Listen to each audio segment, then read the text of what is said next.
தொடங்குங்க.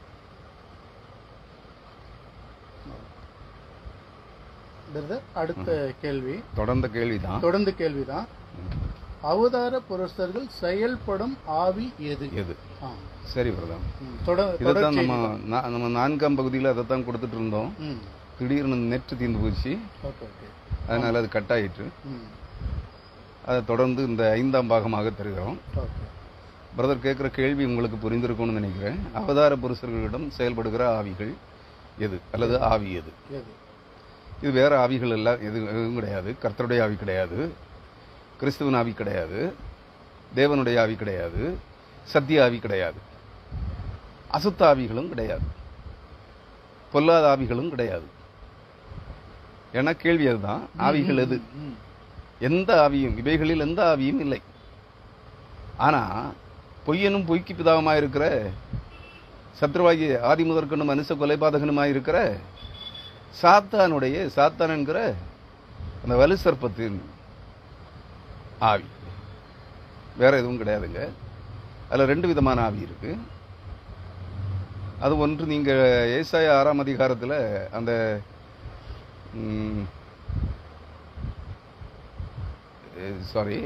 அது பறக்கிற அந்த பாம்பு, இந்த கட்டுவிரியனை அடிச்சா அதுல இருந்து பறக்கிற பட்சிக்கிற ஒரு பறவை நாகம் புறப்படும் அப்படின்னு இருக்கும். அதன் குட்டி பறக்கிற பறவை நாகம்னு இருக்கும். நீங்க ஏசாயா தீர்க்கதரிசிக்கு புத்தகத்தில் அந்த வசனங்கள் இருக்கு. அதே இது ஏசாயா 51ஆம் அதிகாரம் 9ஆம் வசனத்திலையும் அதுக்கு அதனுடைய தெளிவு இருக்கு. உம்முடைய பரிசுத்த புயம் அல்லவோ, அதாவது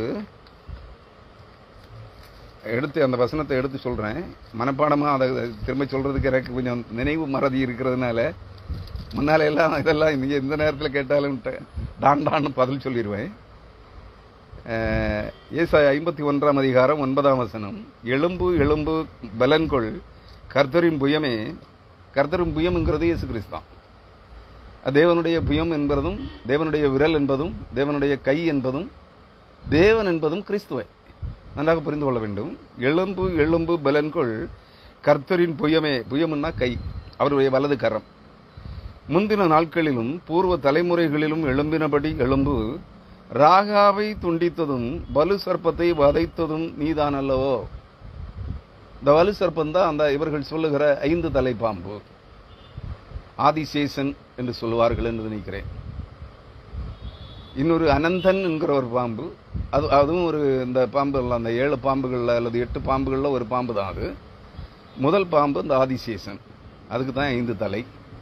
இந்த ஆதிசேஷன் என்கிற பாம்பின் மேல் தான் விஷ்ணு பள்ளி கொண்டிருக்கிறார். நன்றாக புரிந்து கொள்ள வேண்டும். இந்த 7 தலை பாம்பு, இந்த 5ம் குட்டியும் தகப்பனும் குட்டியும் சேர்ந்தது. அதாவது அந்த பறக்கிற இந்த கட்டுவிரியனின் தலை, அந்த வலு சர்ப்பத்தின் தலை நசுக்கப்படுகிற போது அதிலிருந்து வெளிப்பட்ட அதன் குட்டி ஒரு பறவை நாகம். கத்தோலிக்க பைபிள்ல தெளிவா இருக்கும், பறவை நாகம் என்றே இருக்கும். இங்கே ராகாப் என்று சொல்லப்பட்டிருக்கிறது. அதான் தலை துண்டிக்கப்பட்ட ராகாப் என்கிற தலையும் வாலும். ஒரு பாம்பின் தலை வால், தலை ராகு, அதன் வால் கேது. விக்கிரக தோப்புகள்ல அதுக்கு சிலை வச்சிருப்பாங்க. ஒரு துண்டுல ஒரு தலை மட்டும் இருக்கும், ஒன்றுல 2 தலை இருக்கும், ஒன்றுல 5 தலை இருக்கும். அந்த மாதிரி வச்சிருப்பாங்க. நீங்க அதை பார்க்கலாம். ராகாவை துண்டித்ததும் வலு சர்ப்பத்தை வதைத்ததும் நீதான் அல்லவோ. ராகாப் தான் பறக்கிற பறவை நாகம், பிரபஞ்சத்தின் பறக்கிற பறவை நாகம். ராகுவும் அதை காண முடியாது, ராகுவும் கேதுவும் மாயை, நிழல் கோலங்கள் என்று சொல்லுவார்கள். லிவியாதான் என்கிறத பார்த்தோம் ஆரம்பத்தில். ஜூபிட்டர் அல்லது வியாழன் கிரகம் அங்கதான் இருக்கு. பட் அதனுடைய நிழல், அதன் வடிவம் இங்கே பாம்பாக தெரிகிறது. நன்றாக புரிந்து கொள்ளுங்கள். நிழல் அல்ல கடவுள். இந்த நிழல் தான் எல்லாரையும் ஏமாத்துற சாத்தான், பிசாசு. இந்த ராகாப் என்கிற 2 தலை பாம்பு, இந்த 2 தலை பாம்பையும் வெட்டி விட்டுருக்காரு, தலையும் பாலுமா. இதுவும் வேதாகமத்தில் இருக்குது. கிறிஸ்துவுக்குள் அருமையானவர்களே, இந்த 7 தலைகளும் சேர்ந்து அந்த 7 தலை நாகமாக, பாம்பாக வெளிப்படுத்தல் 12ஆம் அதிகாரத்திலே சொல்லப்பட்டிருக்கிறது. இந்த பாம்பை தான் இந்திய புராணங்கள் 10 தலை நாகம் பாம்பு என்று சொல்லுகிறார்கள். இந்த 10 தலைகளின் முதல் 3 தலைகள் வேதாகமத்திலே குறிப்பிடப்படவில்லை. அது ஒருவேளை நான் நினைக்கிறேன் வெளிப்படுத்துதலை சொல்லப்படுகிற முதல் 3 மிருகங்கள், சமுத்திரத்திலிருந்து வெளிப்பட்ட மிருகம், பூமியிலிருந்து வெளிப்படுகிற மிருகம், அந்த அந்த மிருகம் சிங்கத்தின் மேல் அமர்ந்திருக்கிற அந்த பொண்ணுக்கு தன் சிங்காசனத்தை அந்த பாம்பு கொடுக்கிறது. அதான் சிங்கம். அந்த பாம்பு தான் சிங்கமாக மாறி இருக்கிறது. அதான் ஆரம்பத்தில் நான் ஏதோ ஒரு பாகத்தில் சொல்லியிருப்பேன். வேதம் சொல்லுகிறது, எவனை விளங்கலாமோ என்று கர்ச்சிக்கிற சிங்கம் போல சுற்றித் திரிகிற பிசாசு அல்லது சாத்தான். அந்த பாம்பு தான் சிங்கமாக வடிவமாற்றம் பெறுகிறது. ஆக அந்த 3 மிருகங்களும் முதல் 3 மிருகங்களே இது அவதாரத்தில் வருது. அந்த 10 தலைகள் என்று சொல்லப்படுகிற தசாவதாரம். நச்சு பாம்பினுடைய முதலாம் தலை, 10 தலைகள் என்றால் அதன் முதலாம் தலை எகிப்திய சாம்ராஜ்யம். அது சாரி, அவதாரத்தில் அவதார புருஷர்களுக்குள்ள வர்றோம், அதனால அதை போட்டு குழப்பாதீங்க, தயவு செய்து மன்னித்துக் கொள்ளுங்கள். முதலாம் 10 தலை பாம்பினுடைய புராண கதைகளில் சொல்லப்படுகிற 10 தலை பாம்பினுடைய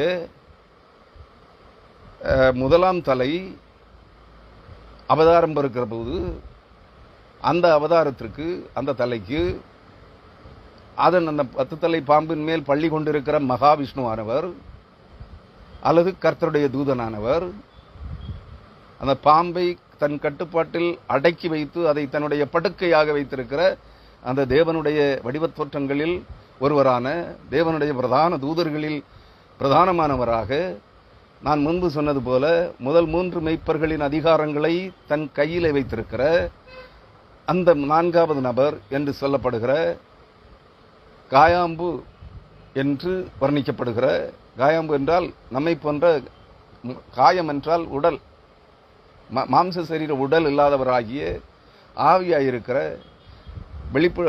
பரிசுத்த வேதாகமம் ஆதியாகமம் 1ஆம் வசனம் 2ஆம் வசனம் 1-2 வசனங்களிலே சுட்டிக்காட்டப்படுகிற ஆவியானவர் ஜலத்தின் மேல், தேவ ஆவியானவர் ஜலத்தின் மேல் அசைவாடி கொண்டிருந்தார். அந்த ஆவியாயிருக்கிற தேவன் தான் இந்த காயாம்பு. உடல் வடிவம் இல்லாத, கண்களால் காண முடியாத ஆவியாயிருக்கிற தேவன்.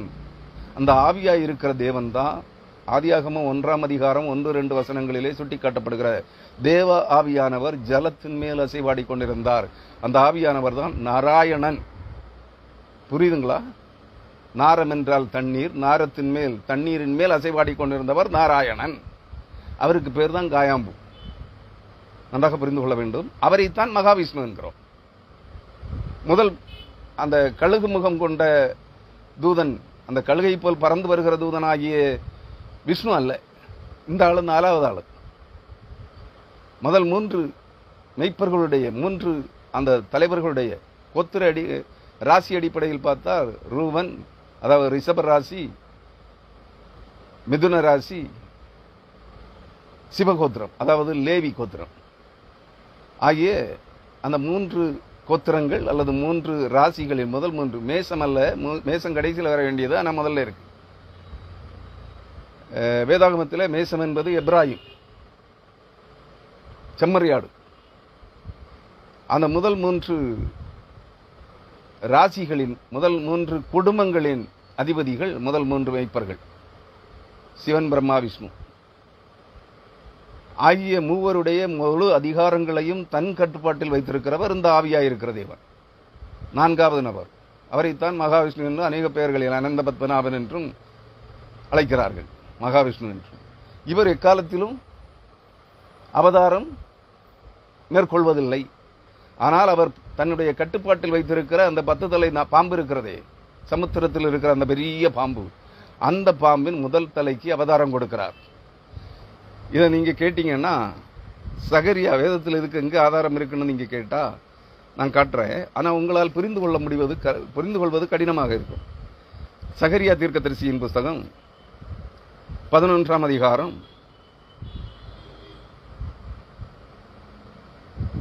14 முதல் 17 வரையான வசனங்களை வாசிக்கிறேன்.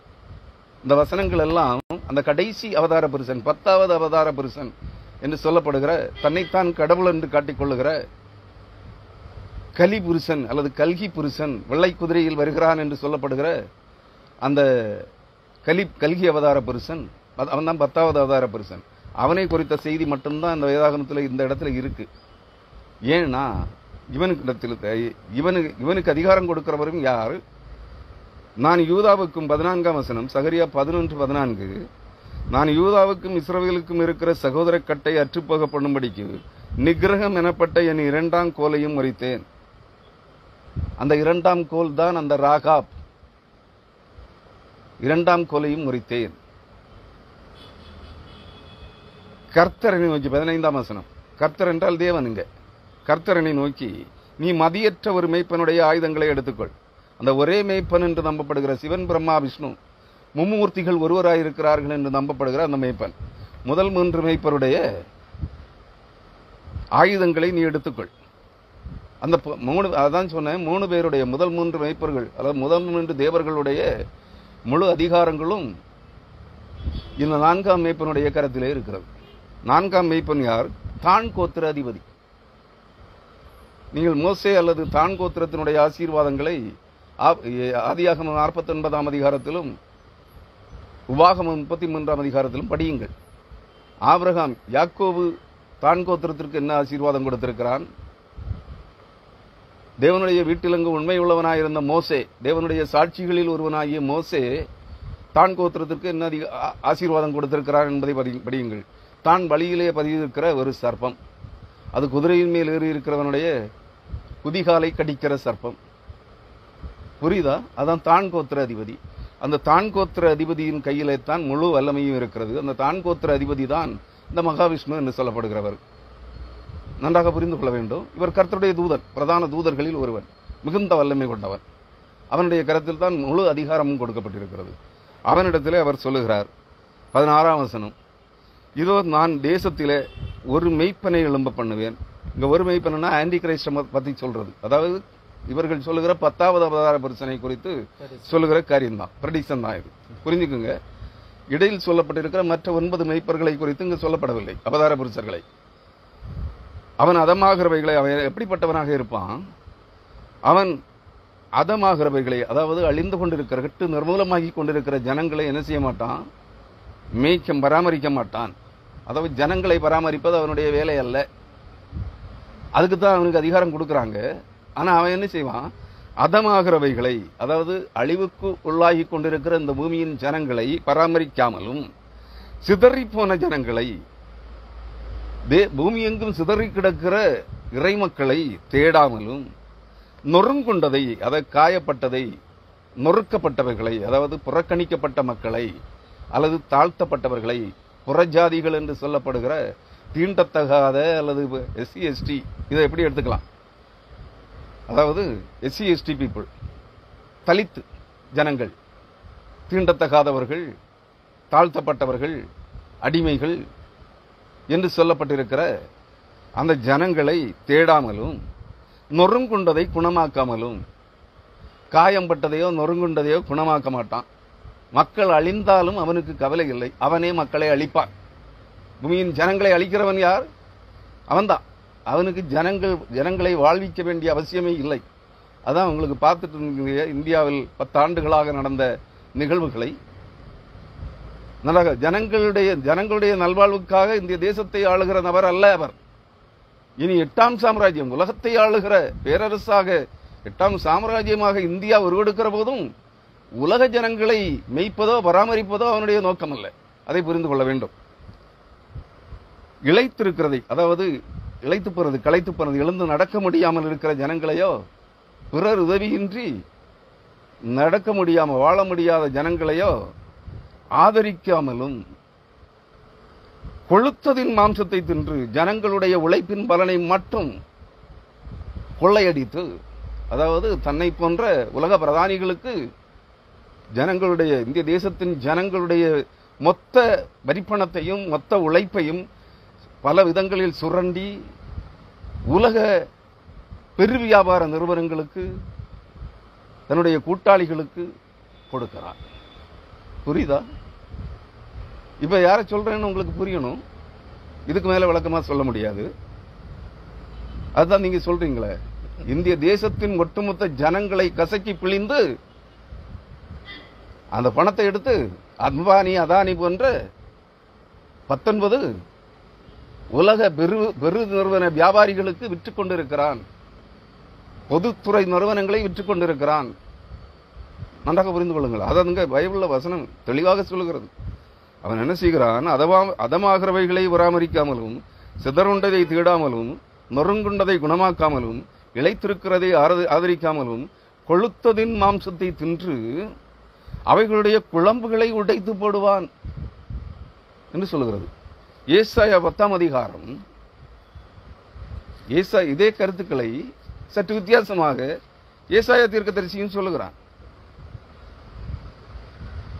என ஏசாயா 10ஆம் அதிகாரம் 6ஆம் வசனம், அபபக்தியான 5ஆம் வசனம், என் கோபத்தின் கோலாகிய அசீரியனுக்கு ஐயோ. அசீரியன் ஈரானியன், சௌராஷ்டிரன், சாலிவாகனன், இந்த வம்சங்களை சார்ந்தவன். இந்தியாவின் பிரதமர் சௌராஷ்டிர வம்சத்தை சார்ந்தவர் என்று நினைக்கிறேன். ஈரானியர், அசீரியன். அசீரியனுக்கு ஐயோ, அவன் கையில் இருக்கிறது என் சினத்தின், என் கோபத்தின் தண்டாயுதம். அதிகாரம் எது? தேவன் அவனுக்கு கொடுத்த அதிகாரம். கள்ளத்தனமாகத்தான் குறுக்கு வழியில பொய்யினால் தனக்கு மேலிருந்த தலைவர்களை எல்லாம் காலின் கீழ் மதித்துவிட்டு இவர் பிரதமரானார். புரிந்து கொள்ள வேண்டும். வேதவசனங்கள் எழுத்தின்படியே அந்த நபரிடத்திலே நிறைவேறிக் கொண்டிருக்கிறது. ஏற்றுக்கொண்டால் ஏற்றுக்கொள்ளுங்கள், இல்லை என்றால் மறுக்கிறவர்கள், கோபம் கொள்ளுகிறவர்கள், எனக்கு எதிராக எழும்ப விரும்புகிறவர்கள் இன்னும் சில ஆண்டுகளிலே அதை புரிந்து கொள்வீர்கள். அவரே சொல்லிட்டாரு, நான் பரமாத்மனாக அனுப்பப்பட்டவன், அவதார புருஷன் என்று. இதுக்கு மேல தெளிவு உங்களுக்கு தேவையில்லை. இப்போ நீங்க இப்ப சொல்லிருக்கிறீங்க 2500 வருடங்களுக்கு முன்னாடி சொல்லப்பட்டது. ஆமா, 2600 ஆண்டுகளுக்கு முன்பு கூறி உரைக்கப்பட்ட இவனை குறித்து கூறி உரைக்கப்பட்ட தீர்க்க தரிசனம் இது. ஏற்றுக்கொண்டால் ஏற்றுக்கொள்ளுங்கள், இல்லைன்னா கட்டாயம் இல்லை. அபபக்தியான எதுக்காக அனுப்பப்பட்டிருக்கிறானா? அபபக்தியான அவநம்பிக்கை, கள்ள விசுவாசம், தங்களை விசுவாசிகள் என்று சொல்லிக் கொண்டு கள்ள விசுவாசம் கொண்டவர்களாய், கள்ள கிறிஸ்தவர்களாய், கள்ள இறை நம்பிக்கையாளர்களாய், அவபக்தியுள்ள ஜனங்களுக்கு விரோதமாய் நான் அவனை அனுப்பி, தேவனால் அனுப்பப்பட்டவன். அதான் சொன்னா, பரமாத்மா என்னை அனுப்பி இருக்கிறார். புரியுதா? எனக்கு கோபம் முட்டின ஜனத்தை கொள்ளையிடவும் கொள்ளையடிக்கிறான். அடிச்சு அம்பானி, அதானி போன்ற, டாடா பிர்லா போன்றவர்களுக்கு, மல்லையா போன்றவர்களுக்கு பங்கிட்டு கொடுக்கிறான், உங்களை கொள்ளையடித்து. இதுதானே அப்பட்டமாக நடந்து கொண்டிருக்கிறது. நான் புதுசாக சொல்லல, வேத வசனத்திற்கான விளக்கத்தை சொல்லுகிறேன். ஜனங்களை கொள்ளையிடவும் சூறையாடவும் ஜனங்களை அழிச்சு கொன்று குவித்து விட்டு இருக்கிறான். மணிப்பூரில் நடக்கிற கலவரம் இவனால் துவங்கப்பட்டது, இவனால் தூண்டிவிட்டவன். குஜராத்தில் இருந்த ரயில் எரிப்பு சம்பவம் 1000, 2000, 3000, 4000 பேரை எரித்துக் கொண்டவன். அதற்கு காரணமானவன் இவன். புரிந்து கொள்ள வேண்டும். வீதிகளின் சேற்றை போல் தெருவில் இருக்கிற சாக்கடை சேறு, சாக்கடையில் இருக்கிற அழுக்கை போல ஜனங்களை மிதித்து போடவும் அதான நடந்துகிட்டு இருக்கையா. வேற என்ன நடக்குது? மிதித்து போடவும் அவனுக்கு கட்டளை கொடுப்பேன். யார் கொடுத்தது? பரமாத்மா, பரம்பொருள் ஆகிய தேவன் தான் கட்டளை கொடுத்திருக்கிறார். அதனால்தான் இவ்வளவு துள்றான். தன்னை மனிதனாக அவன் காட்டிக்கொள்ளவே இல்லை. பேரரசனாக ஹிட்லர், இடியமீன், நீரோ போன்ற பேரரசர்களாக தன்னை காட்டிக்கொள்ளுகிறான். ஜனங்களை நம்ப வைப்பதற்காக அந்தந்த ஜனங்களுடைய பாரம்பரிய ஆடைகளை அணிந்து கொள்ளுகிறான், குல்லாக்களை வைத்துக் கொள்ளுகிறான், கிரீடங்களை. ஏமாற்றி பிழைக்கிறவன், வஞ்சகன், பொய்யன், வாயை திறந்தா பச்சா பொய்யனும் பொய்க்கு பிதாவுமாயிருக்கிறவன் அவன். மறந்து விடாதீர்கள். அவனோ அப்படி எண்ணுகிறதும் இல்லை. ஏசாயா 10ஆம் அதிகாரம் 7ஆம் வசனம், அவனோ அப்படி எண்ணுகிறதில்லை. எதுக்கு? அந்த கொடுக்கப்பட்டது. தேவன் தான், பரமாத்மா தான், சர்வலோக ஆண்டவர் தான் எனக்கு இந்த அதிகாரத்தை தந்தார் என்று தேவனை மறந்து விட்டவன் தன்னை தேவனாக்க விரும்புகிறான். ஸ்ரீராமராக காட்ட விரும்பினான், முடியவில்லை. அடுத்து குஜராத் துவாரகை கடலுக்குள்ள மூழ்கி இருந்தான். கிருஷ்ணர் அவதாரம் பெற்றுவிட்டேன் என்று காட்டிக்கொள்ள விரும்பினான், முடியவில்லை. கன்னியாகுமரிக்கு வந்து நரேந்திரன் விவேகானந்தராக காட்டிக்கொள்ள முயன்றார், முடியவில்லை. அதோட இன்னும் ஒண்ணு, 9வது அவதார புருஷன். நான் ஏற்கனவே சொன்னேன், முதல் பகுதியில் சொல்லியிருப்பேன் நினைக்கிறேன். ஐயா வைகுண்டர் என்று முத்துக்குட்டி சுவாமிகள் என்று சொல்லுகிற ஒருவர் 9வது அவதார புருஷன்.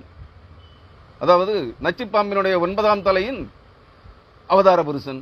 அந்த 9ஆம் தலையினுடைய அவதார புருஷனாக தன்னை காட்டிக்கொள்ளலாம் என்று அந்த அதிகாரத்தை தானே வலுக்கட்டாயமாக 9ஆம் அவதார புருஷனிடமிருந்து அந்த அதிகாரத்தை தானே வலுக்கட்டாயமாக எடுத்துக்கொள்ளலாம் என்று நினைத்து அங்கு 3 நாள் தியானம் இருந்து பார்த்தார். முடியவில்லை. இப்பொழுது தனக்கு தாங்கு கொடுக்கிற, தன்னை தூக்கி சுமக்கிற 2 ஓநாய்களை துணையாக வைத்துக் கொண்டு பிரதமர் என்று நடித்துக் கொண்டிருக்கிறார். அவங்க எப்ப கீழே போட்டுட்டு போறாங்கன்னு தெரியாது. நிச்சயமாக போடுவாங்க. காரணத்தை பிற்பாடு சொல்கிறேன். அவனோ அப்படி எண்ணுகிறதும் இல்லை, அவன் இருதயம் அப்படிப்பட்டதை நினைக்கிறதும் இல்லை. அநேகம் ஜாதிகளை அழிக்கவும். நன்றாக கோரிங்க. வசனம் சொல்லுகிறது, நான் சொல்லல. அநேகம் ஜாதிகளை, அதான் ஆரம்பத்தில் சொன்னேன். உலகத்தில் இருக்கிற அனைத்து ஜாதிகளையும், தன்னை சார்ந்த ஜனங்களை தவிர, பிரம்மாவின் நெற்றியிலிருந்து பிறந்தோம் என்று சொல்லுகிற அந்த கள்ள பிராமணிய கூட்டத்தையும், தன்னை சார்ந்த ஜனங்களை அவர்களையும் அழிப்பான். ஏன்னா அதுக்கான நிலைமைகள் அங்கே தென்பட்டுக் கொண்டிருக்கிறது. RSS இயக்க பிராமணர்கள் இந்த மோடிக்கு விரோதமாக எழும்பி விட்டார்கள்.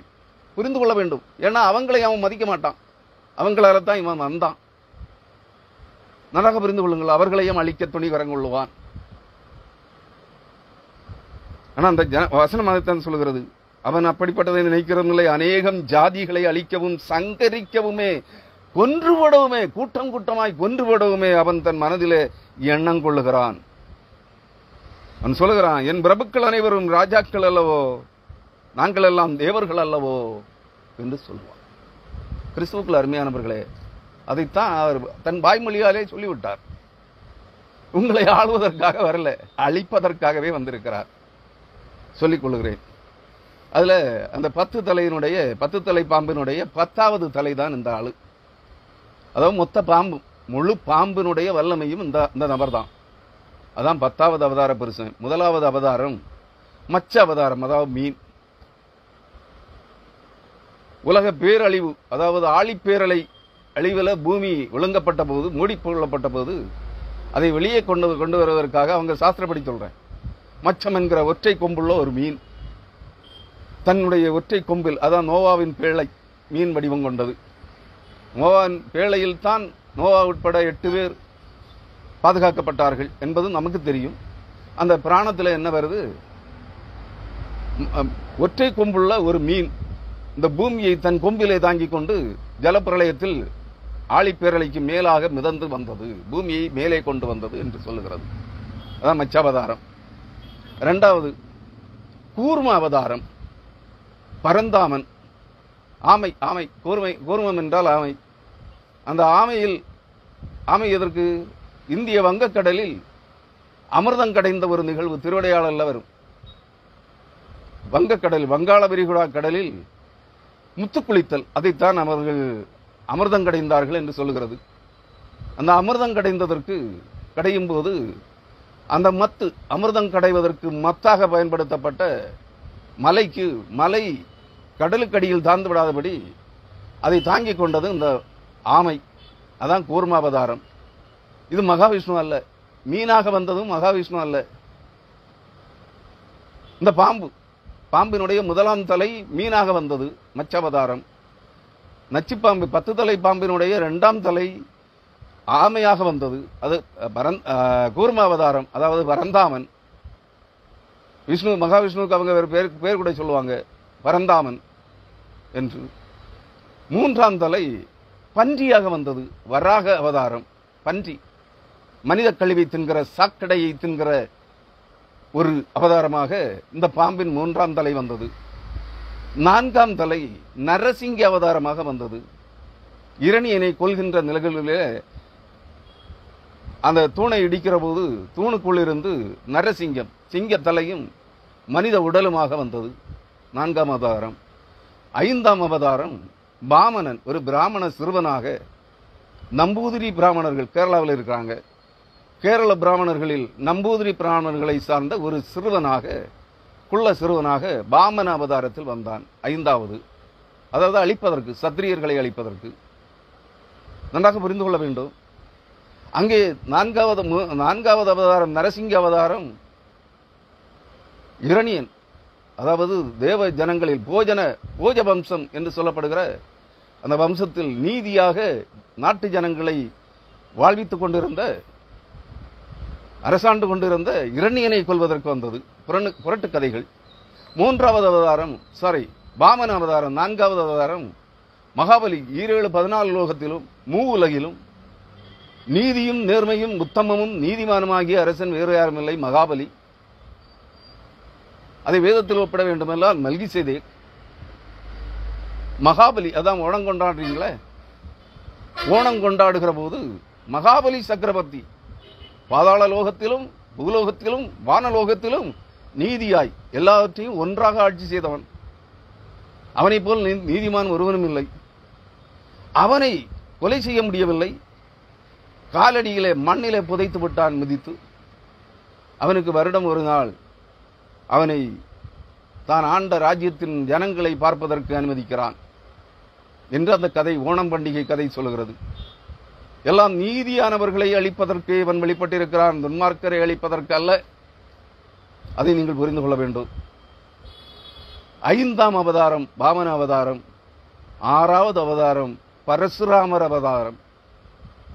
பரசுராமன் பிராமணனாக வந்தான், ரிஷியாக.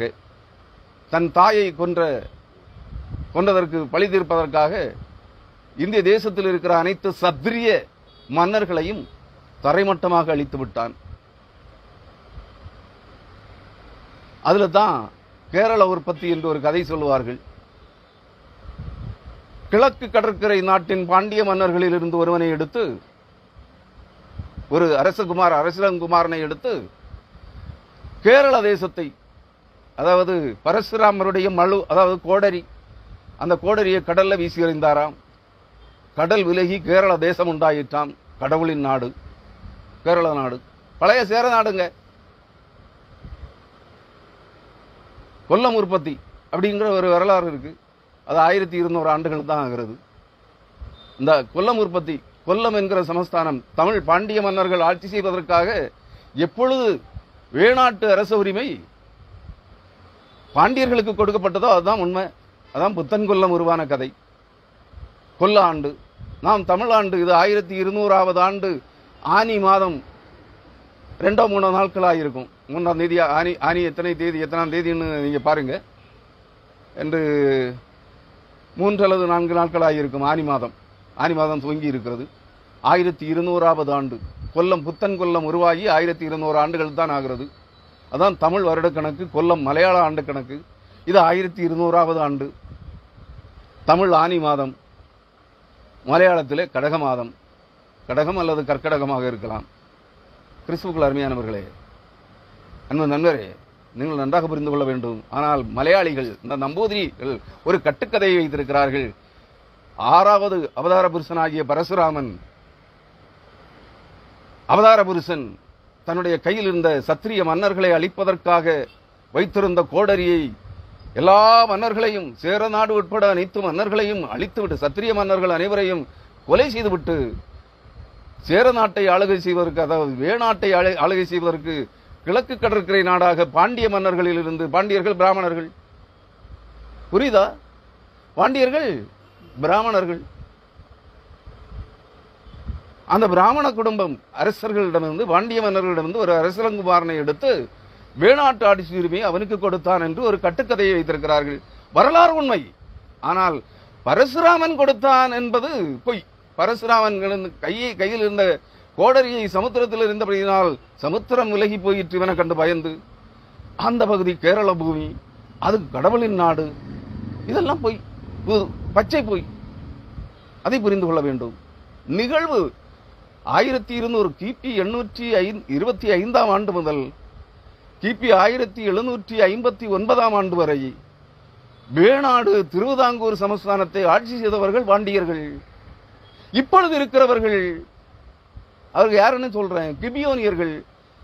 மோசே, யோசுவா முதலானவர்களுக்கு உடன்படிக்கை செய்து கொடுத்து உங்களுக்கு யூத வேதியர்களுக்கு, யூதர்களுக்கு, இஸ்ரவேலர்களுக்கு நாங்கள் என்னாலும் உங்கள் கோவிலுக்கு தண்ணீர் சுமக்கிறவர்களும், கோவில் கழுவுகிறவர்களும், துடைக்கிறவர்களும், தூசி பெருக்குகிறவர்களும் உங்களுக்கு அடிமைகளாக இருப்போம், கொட்டு அடிக்கிறவர்களும், தேவாலய பணிவிடை செய்கிறவர்களாக, விறகு வெட்டுகிறவர்களாக உங்களுக்கு அடிமைகளாக இருப்போம் என்று எழுதி கொடுத்தார்களே கிபியோரியர்கள்.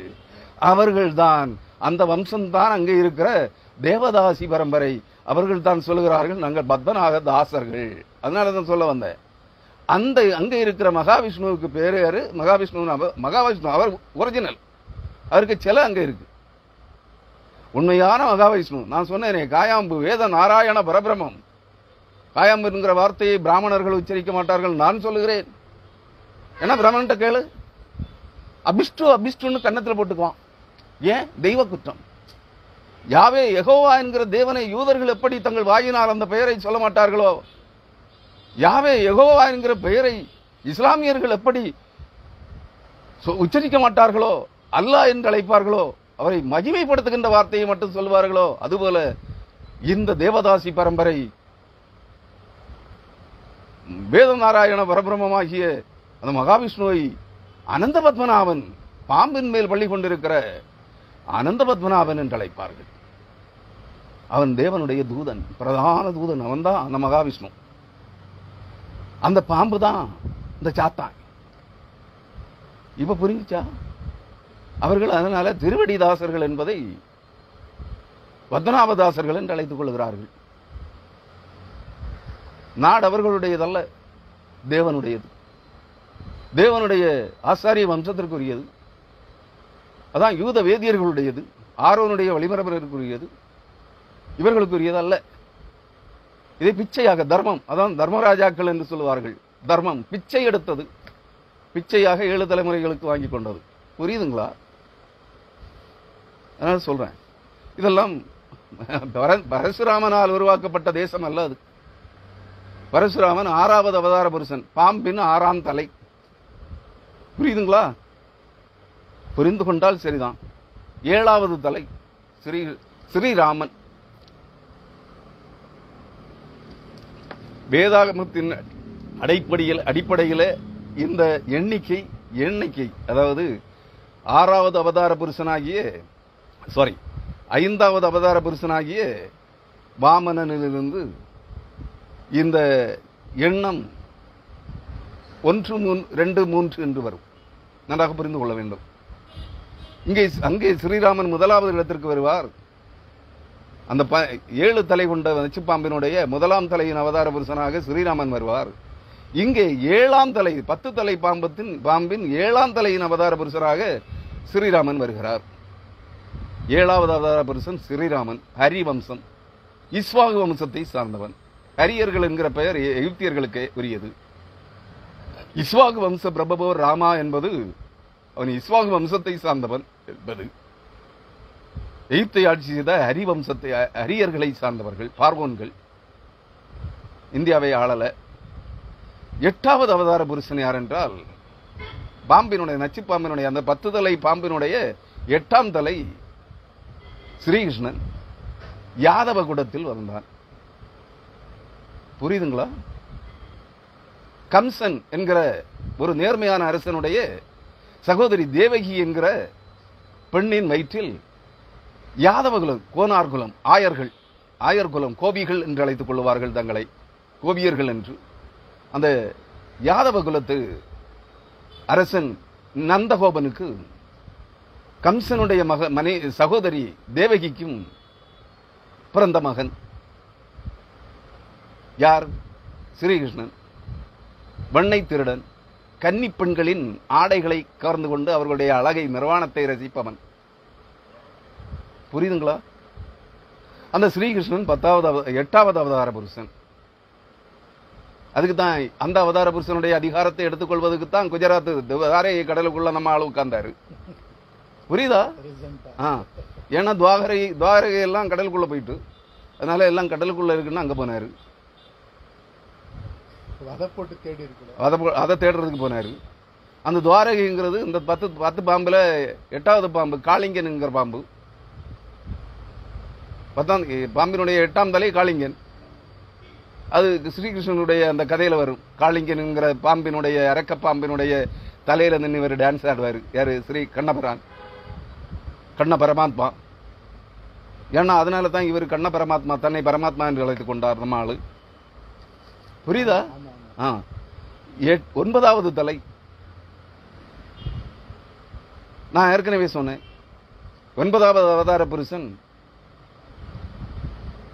கலி அளிக்க வருகிறேன் என்று சொன்ன வைகுண்டர். ஐயா வைகுண்டர், சிவ சிவ ஹரஹரா அப்படின்னு சொல்லி சிவனும் தானே, வைகுண்டர் மகாவிஷ்ணுவும் தானே, நாராயணனும் தானே என்று சொல்லிக் கொண்டு அவதார புருஷனாக தமிழாண்டு 1008ஆம் ஆண்டிலே, அதாவது 1833ஆம் ஆண்டிலே அவதாரம் பெற்ற ஐயா வைகுண்டர் முத்துக்குட்டி சுவாமிகள் களிமண்ணை எடுத்து நெற்றிலே போட்டுக் கொள்வார்கள். மீதியை தண்ணீரை விட்டு அப்படியே குடித்து விடுவார்கள். களிமண்ணும் தண்ணீருமாக குடித்து விடுவார்கள். கையை மீதி இருக்கிற அந்த சுண்ணாம்பை அல்லது களிமண்ணை நெற்றியிலே நாமமாக போட்டுக் கொள்வார்கள். எங்க இருக்கு கோயில் உங்களுக்கு தெரியும், நாராயணபதி, ஐயாபதி, வைகுண்டபதி என்று. இவர் தான் 9வது அவதார புருஷன். ஆனா காஸ்ட் ஹிந்துஸ் பிராமணர்களோ இந்த உயர்ஜாதி இந்துக்களோ அந்த ஆள 9வது அவதார புருஷனாக ஏற்றுக்கொள்ள மாட்டார்கள். ஏன்னா அவர் எஸ்சி எஸ்டி பிரிவை சார்ந்தவர். தன்னை சான்றோர் குலத்தில் அவதாரம் கேட்டிருப்பார். அதனால் சான்றோர் குல நாடாராக தன்னை காட்டிக் கொள்வார். அவர் தாழ்த்தப்பட்ட மக்கள் இனத்தை சார்ந்தவர். அதனால ஏற்றுக்கொள்ள மாட்டாங்க. ஒரு தாழ்த்தப்பட்டவனை நான் எப்படி அவதார கடவுளாக ஏற்றுக்கொள்ள முடியும்? அதனால ஏற்றுக்கொள்ளல. ஆனா அவனுக்கு அவதார வல்லமையை பெற்றுக்கொள்ளலாம் என்று நம்ம ஆளு கன்னியாகுமரி கடல்ல வந்து 3 நாள் உட்கார்ந்தாரு. கிடைக்கல. புரியுதுங்களா?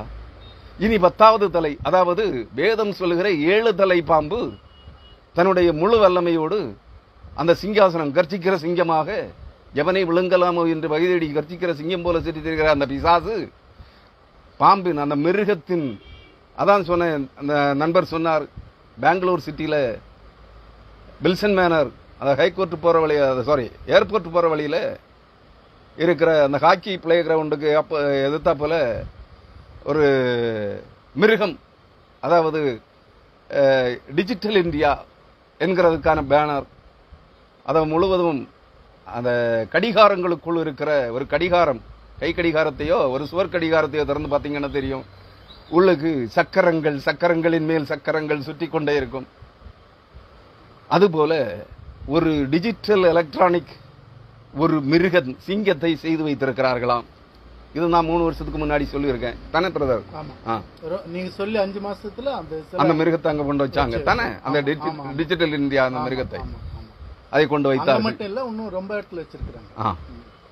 இதான் 8ஆம் சாம்ராஜ்யத்திற்கான கால்கோள் விழா. இந்தியா 8ஆம் சாம்ராஜ்யமாக மாறும், உலகின் குருவாக. அதற்கான காலம் இன்னும் வரவில்லை. ஆனா நம்ம ஆளுக்கு எல்லாமே தெரியும். யாருக்கு? நம்முடைய பாரத பிரதமர் ஐயா என்ன பேரு? இல்ல, நரேந்திர தாமோதரதாஸ் மோடி என்கிற நம்ம பாரத பிரதமர், மதிப்பிற்குரிய மரியாதைக்குரிய பாரத பிரதமர் அவர்களுக்கு இந்த ரகசியங்கள் எல்லாம் தெரியும்.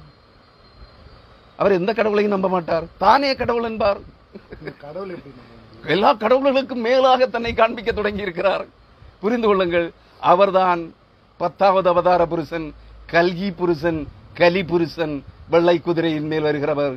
அவர் சர்வாதிகாரி, நீரோவை போல், ஹிட்லரை போல், முசோலினியை போல். இன்னொருத்தன் உண்டு, அவனுக்கு பேர் என்ன?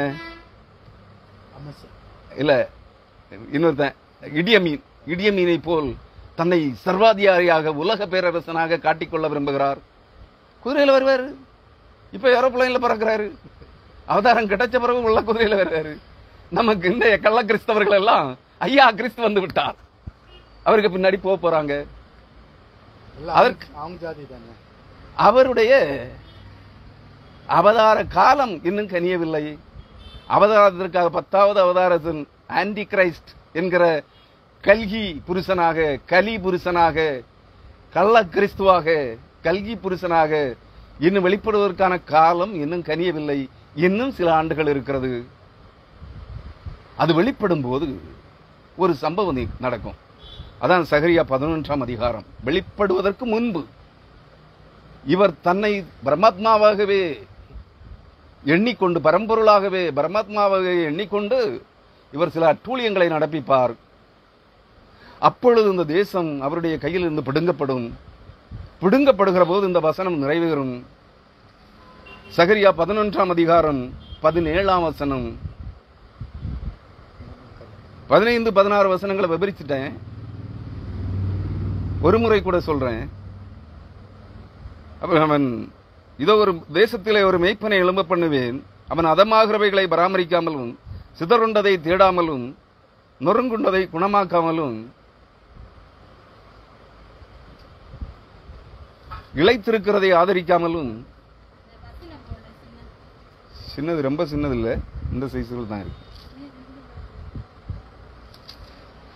அந்த சைஸா எங்களை தூக்கி வெளியே என்ன பண்ணுவோம் உங்களுக்கு? சரி, அதுல இருக்கு. சிலுவை எல்லாம் கிடையாது, இதுல இருக்கிற அந்த வசனங்கள் தான் இருக்கும்.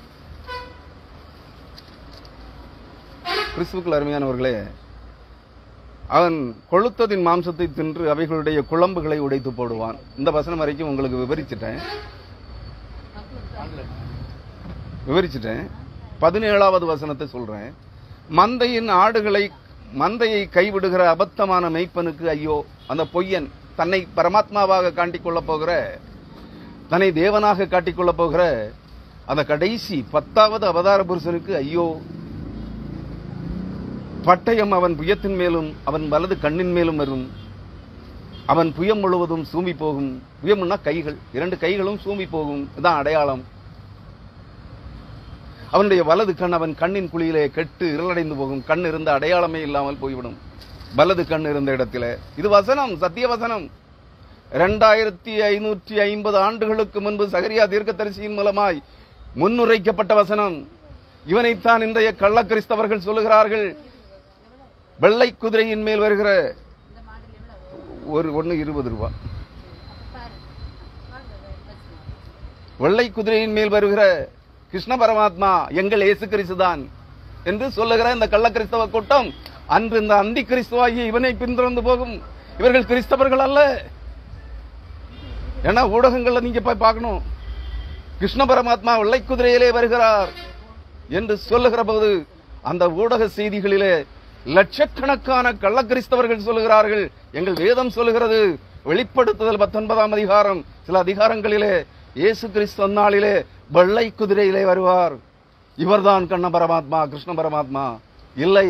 அவன் நச்சுப்பாம்பின் 8ஆம் தலையின் அவதார புருஷன் கிருஷ்ண பரமாத்மா. நச்சுப்பாம்பின், மகாவிஷ்ணுவின் அவதாரம் அல்ல, நச்சுப்பாம்பின் 8ஆம் தலையின் அவதார புருஷன். இனி வரப்போகிறவன் அதே நச்சுப்பாம்பின் அவதார புருஷன், 10வது அவதார புருஷன், ஆன்டி கிரைஸ்ட். அவனை குறித்துத்தான் சகரியா 11ஆம் அதிகாரம் 17ஆம் வசனம் சொல்கிறது. மந்தையை கைவிடுகிற அபத்தமான மெய்ப்பனுக்கு ஐயோ.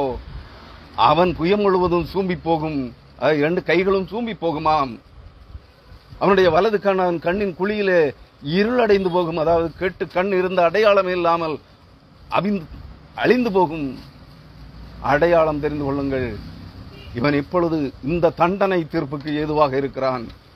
திரும்ப 7.5 ஆண்டுகளுக்கு பிற்பாடு எப்பொழுது இந்த நிகழ்வு நடைபெறுகிறதோ அன்று முதல் ஆட்சிக்கட்டிலிருந்து தள்ளப்படுவான். 7.5 ஆண்டுகளுக்கு பின்பு மிகுந்த அதிகாரத்தோடு, மிகுந்த வல்லமையோடு இவன் நான் தான் கடவுள், நீங்கள் தேடிக்கொண்டிருக்கிற கிறிஸ்து நானே என்று சொல்லிக்கொண்டு வெள்ளை குதிரையிலே 8ஆம் சாம்ராஜ்யத்தின் வெளிப்படுத்தின விசேஷம் 17ஆம் அதிகாரம் 11ஆம் வசனம் சொல்லுகிற 8ஆம் சாம்ராஜ்யம் உலகத்தை ஆளுகிற அகண்ட பாரதமாகிய இந்தியாவின் அதிபதியாக, உலகத்தின் அதிபதியாக, உலகத்தின் தேவனாக தன்னை காண்பித்துக் கொண்டு வரப்போகிறான் 10வது அவதார புருஷன். புரிந்து கொள்ளுங்கள், அவதார புருஷர்கள் யாரும் தேவனுடைய அல்லது அவர்கள் சொல்லுகிற மகாவிஷ்ணுடைய அவதாரங்கள் அல்ல. மகாவிஷ்ணு அல்லது தேவன் ஒருபோதும் அவதாரம் எடுப்பதில்லை. இந்த 10 தலை பாம்பாகிய அந்த வேதம் சொல்லுகிற 7 தலை பாம்பு, வெளிப்படுத்தல் 12ஆம் அதிகாரம் சொல்லுகிற 7 தலை கொண்ட சிவப்பான வரிசர்ப்பத்தின் முழு வல்லமையோடும் 10வது அவதார புருஷன் வரப்போகிறான். அவன் தான் தன்னைத்தான் எல்லா தேவர்களுக்கும் மேலாக தன்னை உயர்த்தி தன்னை தேவனாக காண்பிப்பான். எல்லா மிக மெய்யான தேவன் கிறிஸ்துவே தன்னை கிறிஸ்துவாக காண்பிப்பான். அவன் தான் ஆன்டி கிரைஸ்ட். அந்தி கிறிஸ்து. ஆன்டி கிரைஸ்ட் என்றால் தேவனுக்கு சத்துரு, தேவனுடைய பகையாளி, தேவனுக்கு எதிரி, சாத்தான், பொய்யனும் பொய்க்கு பிதாவுமாய் இருக்கிற தன்னைத்தான் தேவன் என்று கூறுகிற பிசாசு அவனே, சாத்தான், நச்சுப்பாம். புரிந்து கொள்ளுங்கள், இதுதான் அவதாரம்.